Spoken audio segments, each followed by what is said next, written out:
So with that said, back then, SetiaWalk is not there, you know. I still remember SetiaWalk is just a big piece of land. Nobody wants it, and right now it's become SetiaWalk.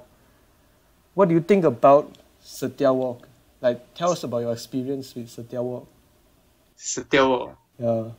used to be an empty land, but now it's still an empty land. It's very But funny. with structures and everything, like, you know what I mean? But Mm. it's not very a best choice of if you are looking for a residence or a commercial area. Mm. Why? Why is that not a good choice?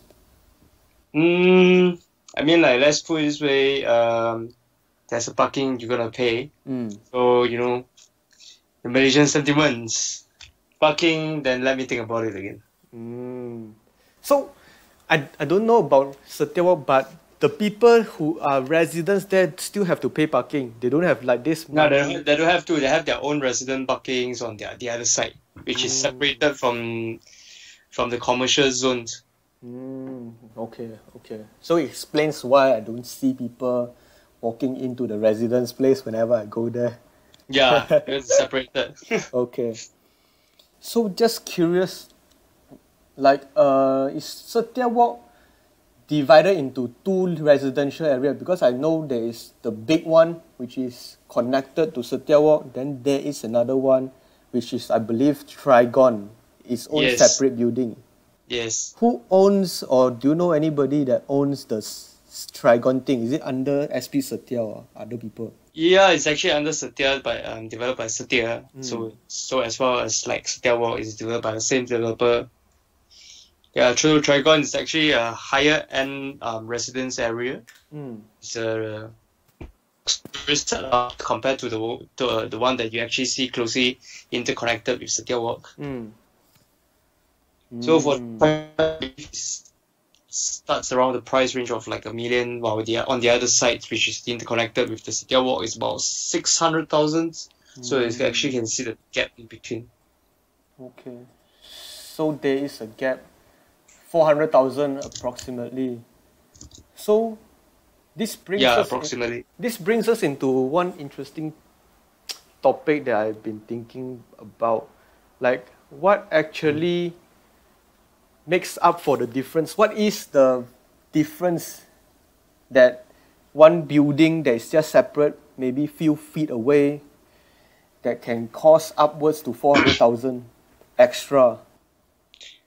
Most of the time is probably the facilities itself, the setup, your entrance, how it looks like, what kind of facilities do you have, and probably depending for your security.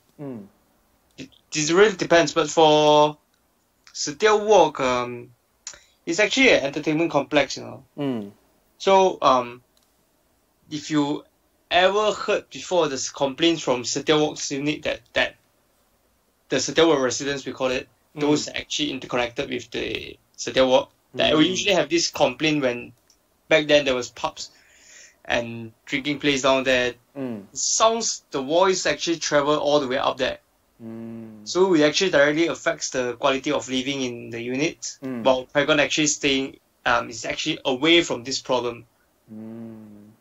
Actually somehow it actually makes sense for the difference why it's actually one is 600,000 and the other one is 1 million.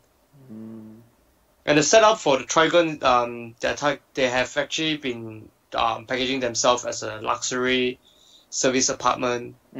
While if you compare SetiaWalk, it's more like a condominiums. Yeah, so that made the two property projects like stand out differently. And why does one? And of course, the unit and the size is very different. Okay, understand. So it is the entire package.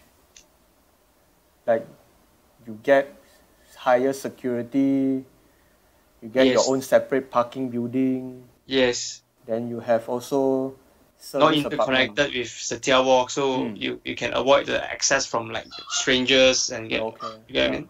I understand. So because like everybody will be walking underneath your place at SetiaWalk. Yeah, exactly. So you have way people taking photos, and right now there's a trend. People are just gonna go to your place and play Pokemon. Yeah, exactly. So there's a very big concerns. So you can't get access to Trigons, but SetiaWalk is like semi-publicly accessible. Okay, understand.